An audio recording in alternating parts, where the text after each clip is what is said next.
Oh, excuse me. Let's see over the microphones.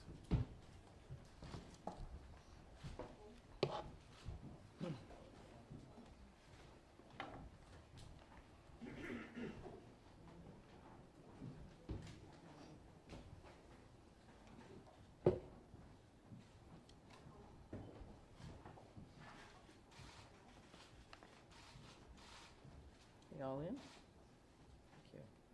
Thank you for being here. As you may notice, my voice is a little hoarse after working through the night.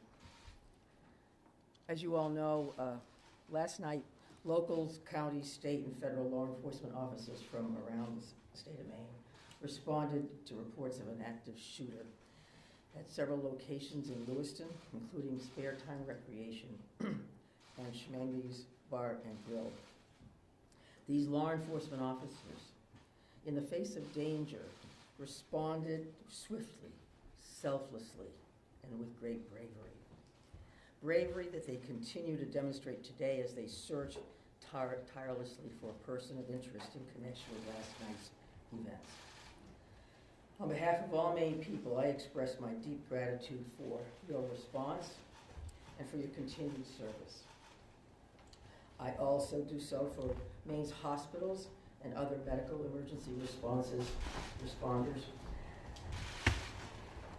I'm profoundly saddened to stand before you today to report that 18 people lost their lives and 13 people injured in last night's attacks. In memory of those we lost and in honor of those who were injured, President Biden and I have ordered all U.S. flags and state of Maine flags to be lowered to half-staff immediately for the next 5 days. Maine State Police have issued a shelter-in-place order for Lewiston, Lisbon, and Bowdoin as the manhunt for that person of interest, Robert Card of Bowdoin, continues. I will let law enforcement speak to the ongoing manhunt and to their investigation, but Mr. Card is considered armed and dangerous, and police advise that Maine people should not approach him under any circumstances. I continue to strongly urge Maine people to follow the direction of state and local law enforcement amid this ever-changing situation. Please, if you see anything suspicious, please call 911.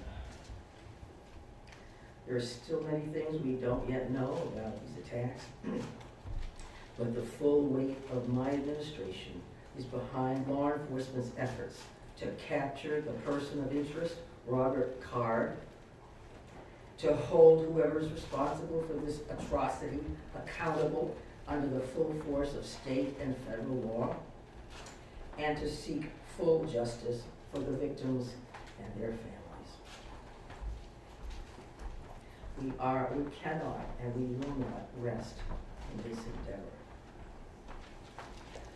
My administration is coordinating closely with local, regional, and federal officials to respond to this shooting. I have spoken twice with President Biden. I've spoken with Vice President Harris, Secretary of Homeland Security Mayorkas, and Secretary of Health and Human Services Becerra, all of whom have called me last night to express the Biden administration's full and unwavering support and to offer any and all help that we, the people of Maine, might require. The governors of our neighboring New England states and of other states have contacted me to offer aid, and I'm sincerely grateful for their friendship and support. We've been in touch with every member of the Maine congressional delegation, all of whom have offered their full support, for which I am also grateful. I also spoke with Mayor Carl Chalene and Auburn Mayor Jason Lebeck last night to reiterate that we are standing by them and that we are ready to provide any help people in these communities need and to deploy all available state resources. including grief counselors and other mental health services. We need to help our communities heal.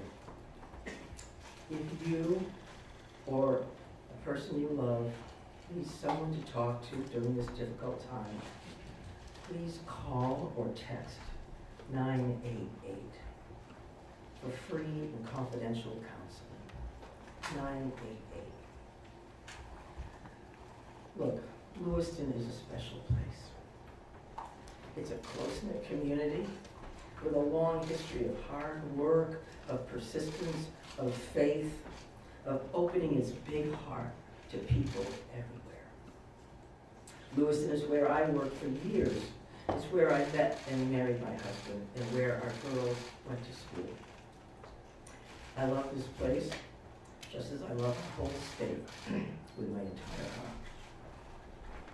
I'm so deeply saddened, as is every one of the 1.3 million people of this beautiful state.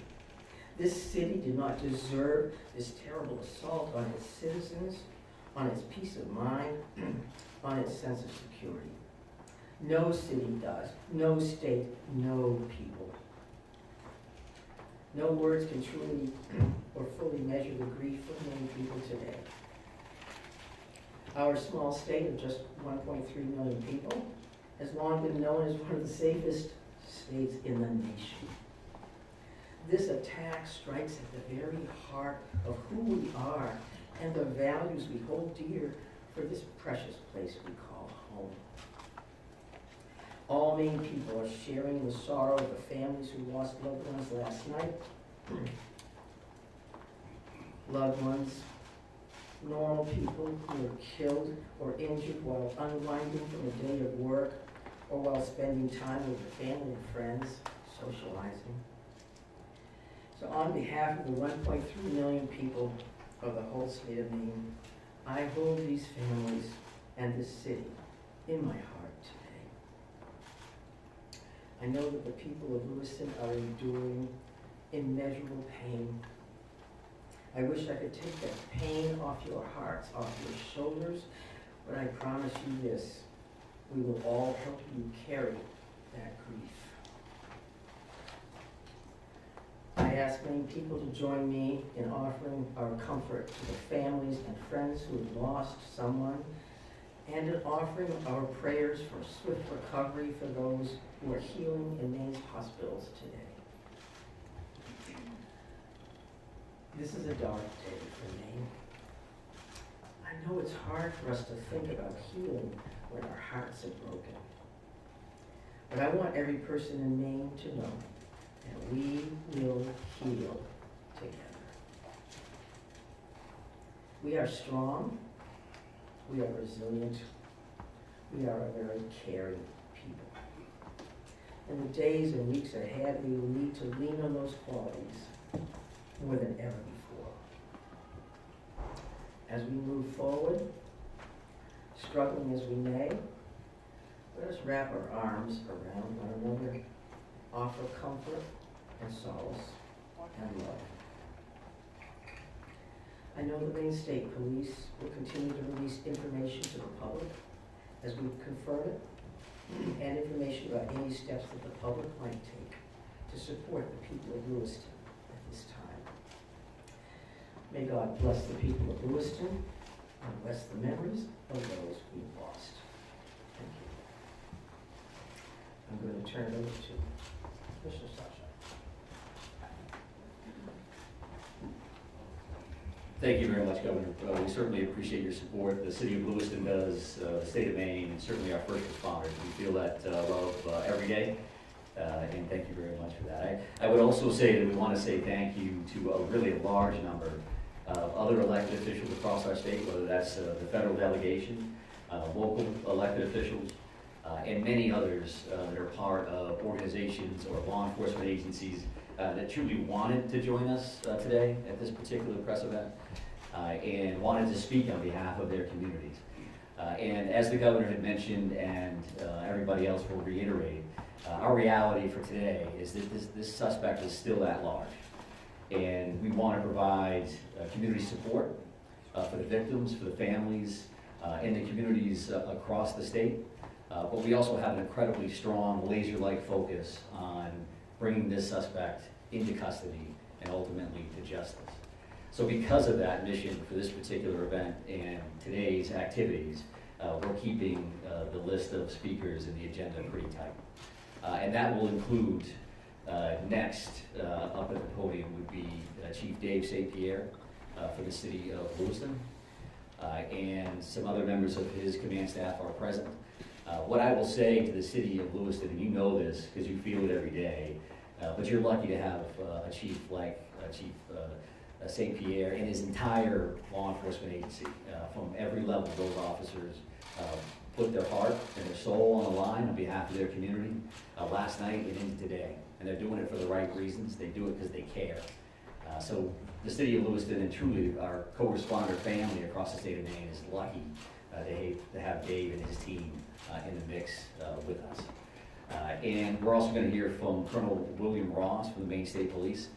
And Bill will highlight some of the timeline things that you're probably concerned about and certainly interested in from a story perspective. So the Colonel will come up and speak to that.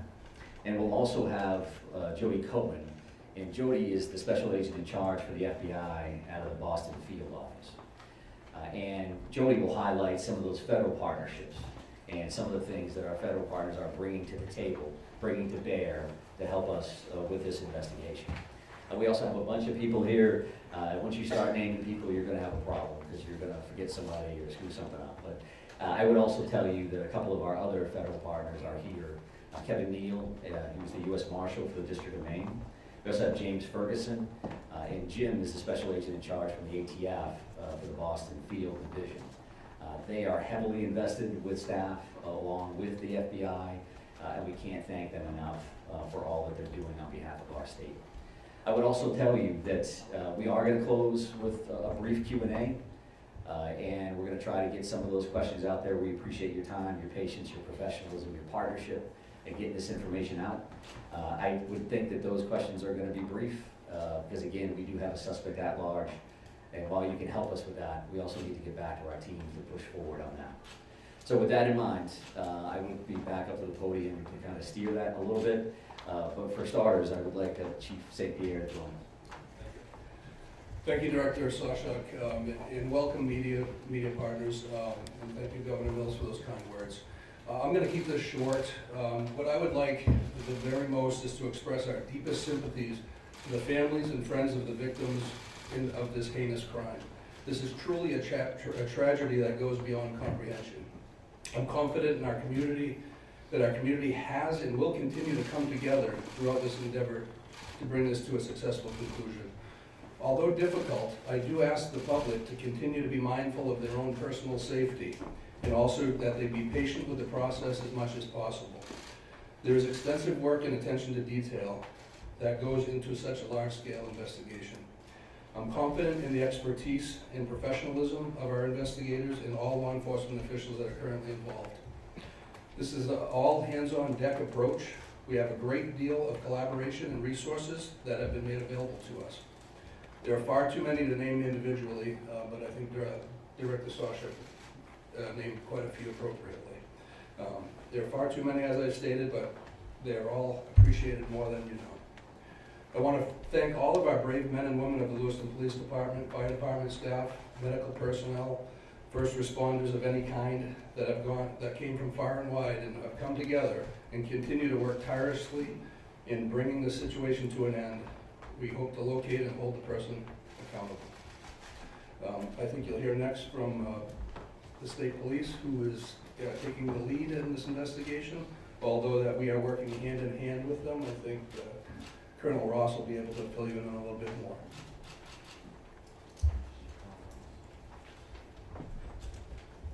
Thank you, Chief.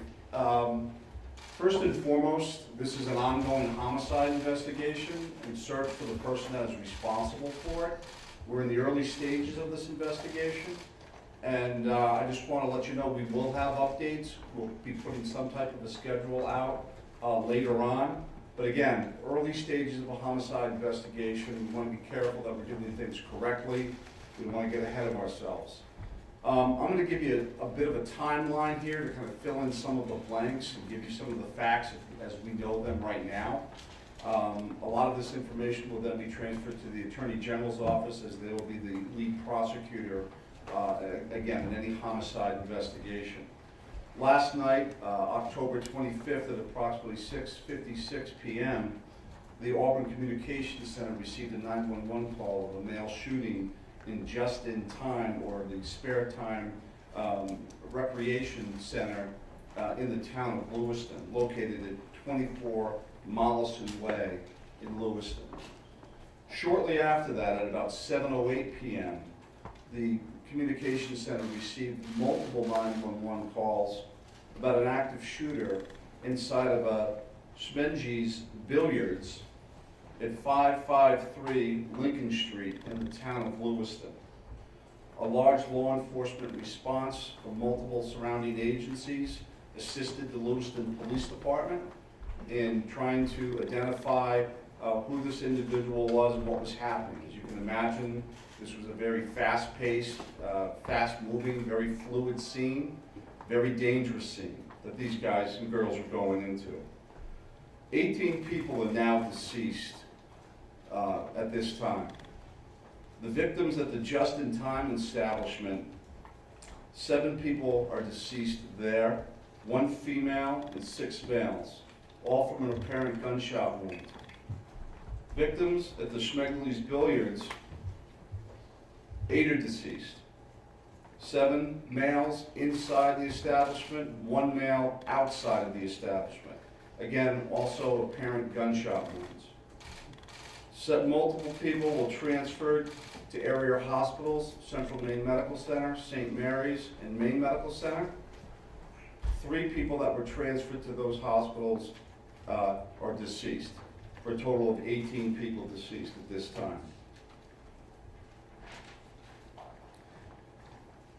The investigation into the person responsible for this identified a vehicle located at the Scott boat landing in Lisbon.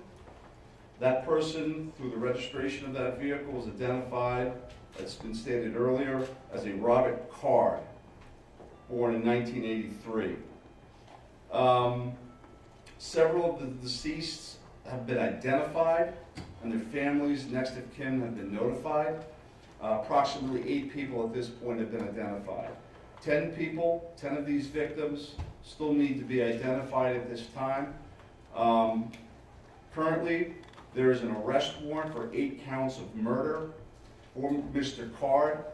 And the reason it's 8 counts because 10 people have not yet been identified. As those people are identified, the counts will probably go to the total of 18. He should be considered armed and dangerous. Based on our investigation, we believe this is someone that should not be approached. This is someone that should be, if you come into any contact with this individual or someone that you think looks like this individual, you were to call 911, and I'll provide some tip line numbers at the conclusion of my briefing. Lewiston Police Department, federal, state, county, and other local municipalities are involved in a coordinated search at this moment for this individual. So there's the ongoing investigation, and there's a search to apprehend this person. Both happen simultaneously.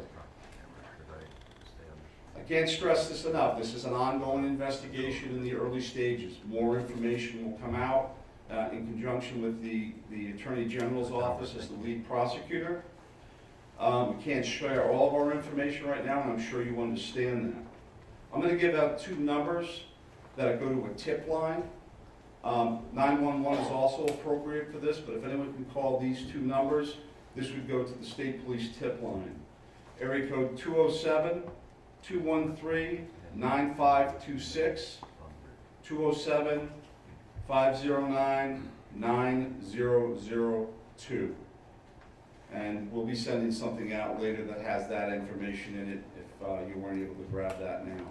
Again, this is a very fluid situation. We have a lot of resources, as Chief St. Pierre had mentioned earlier, that are on the ground in a coordinated effort to apprehend this individual. We've notified the Department of Education and they have determined what they're going to do with the schools. A lot of schools, area schools, were shut down today based on our conversation with them. Again, as more information comes in, we'll be providing it to you.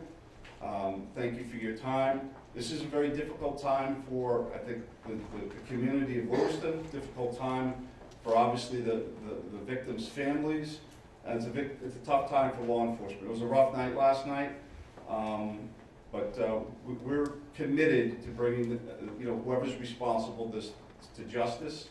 And again, we are currently looking for Mr. Card right now, someone that we'd like to apprehend. Thank you. Thank you, Colonel. And FBI Special Agent in Charge, Cohen, if you could join me, please.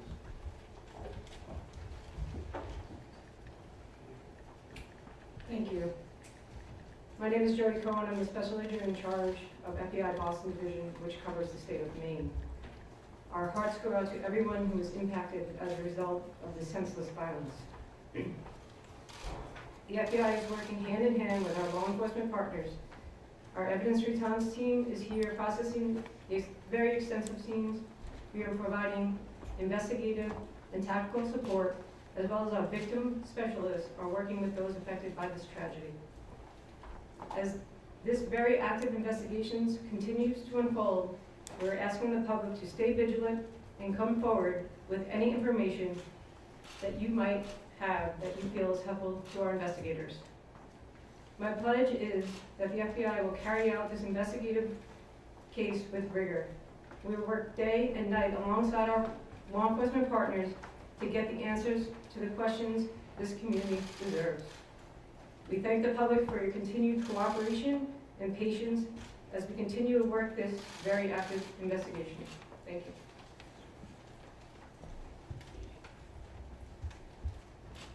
Appreciate that. And I would say that the reality here from a resource standpoint is that when we've asked for anything, the answer has been yes, period. Tactical teams, evidence response teams, full-blown investigative units, detective units that have come from multiple states, whether it's the commissioners from Vermont and New Hampshire reaching out to me directly, Massachusetts saying, what do you need, Mike?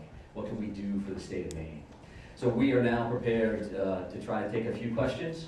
And keep in mind, again, that we may not be able to answer as in-depth as you would like, and we don't plan on taking a great deal of questions. I think follow-up press events will allow for that. Sir? So no one has really talked about the weapon that was used here, the AR style, so hope someone can talk about that. But the other thing here is there are reports that this individual had mental health issues, that he made threats to shoot up the National Guard. So clearly there were some signs there that he was on someone's radar. The question becomes, why was he in possession of this weapon? And certainly, why wasn't he stopped sooner? Yeah, I think those are all valid questions, and certainly questions that we are looking into now, but not questions that we can answer today. Considering that this occurred last night, there's still an active search for the suspect in question. So I appreciate those questions, but not something we're going to be able to answer right now. But is it something that you're investigating and looking at? It is certainly one of those things that we want to follow up on, all aspects of that. Why does it? Go ahead, right here. Yes. Can you give us a sense of the ages of who has died, how many are under 18 and how many are over 18? I'm not sure we have that information with us today.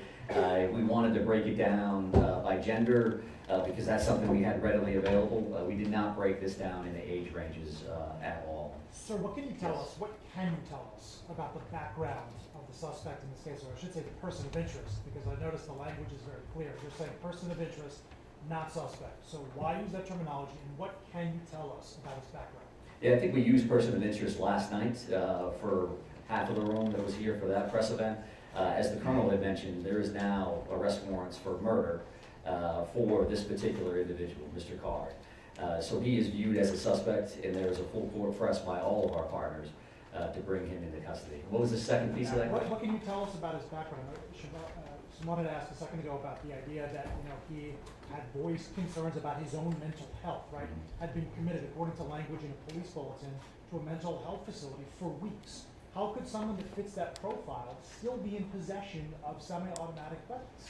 Well, I do think that the statutes around firearms and the possession of those are pretty complex. I know that we will be reviewing that information as we move forward, but that's not an answer that we're prepared to give today. If that leads to motive, you're talking about behavioral health issues and how that impacts this situation. I would expect you'll hear back from us on that in the future. Right here, sir. Yeah, I've got a question about, we've seen helicopters as far north as long, but can you tell us anything about what's leading you, that far north of the seaboard?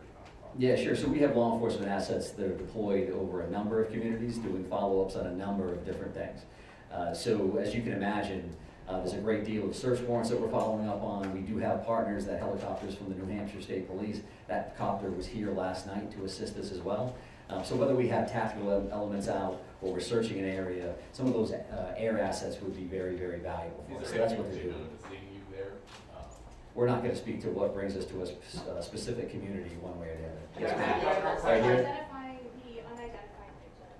What are people encouraged to do? Is there DNA being, tested for family members who may have missing loved ones? Like, what is that? What's that program? Yeah, so we did have a family reunification center open last night. We do have behavioral health liaisons that are fully engaged to work with families and work with loved ones. And work with victims, for that matter, that may be in the hospital and seeking treatment. So those things are actively occurring. We are dealing with each one of those situations separately. So do we need DNA on that? Are we just waiting to find a loved one, some kind of family member that we can make a notification? I think that varies across the board. I'm going to take two more questions. Right here. Yes, so is there some sort of triggering event? Is that something that you're investigating? I think we're always concerned around motive. That you say triggering event, that's a motive for us. Again, that's not something we're prepared to discuss today, but I do appreciate the question. It's clearly something that's important. One additional follow-up to you. Can you help us understand why these locations, why this bar, why this bowling alley? Was he looking for someone? Was he looking for something? I think that does speak to motive, so I appreciate the follow-up, but not something we're going to be prepared to answer today. I have one more question. Right here, sir. Right here. Can you say, is cards, first off, to clarify, were the arrest warrants issued today? And can you say if card is still in the state or he's still not? Well, we're actively searching for him. If I knew the answers to those questions, and this would be a different press conference, I would assume. So we don't know his location, and I'll leave it at that. And we are working with the Attorney General's office reference to so with that in mind, we're done taking questions for now. So we are going to actually take off at this point. Thank you very much for being here. I appreciate it. Have there been any credible sightings? I mean, we've not really gotten many answers.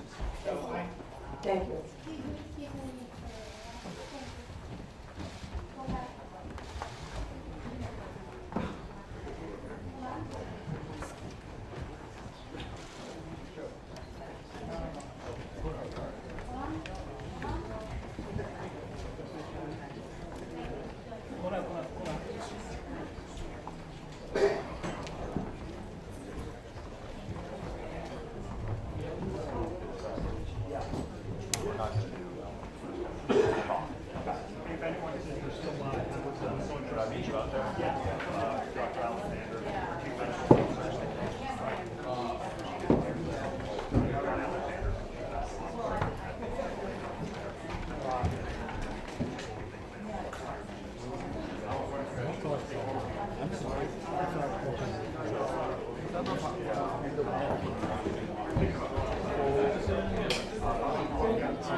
No, that's, I get it. I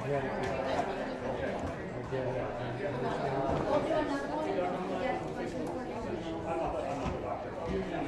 But it looks useful, like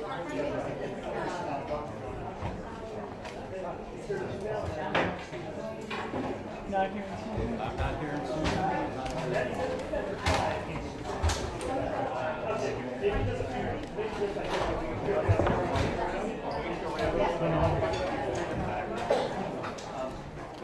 Okay, now I'm hearing